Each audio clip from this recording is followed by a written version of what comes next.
Hey everyone, welcome back to the channel. In this video, I'll show you how to access debit card information using the Chase mobile app and what details you can manage directly from your phone.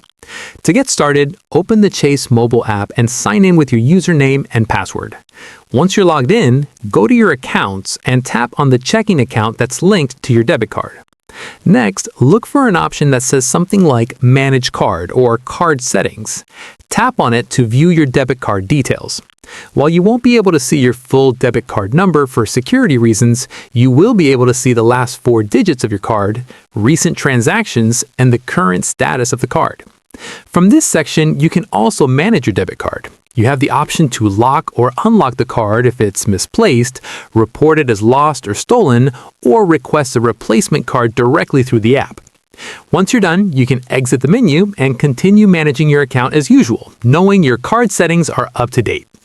That's it for this video. If this guide helped you access or manage your Chase debit card information, make sure to like, subscribe, and leave a comment if you have questions.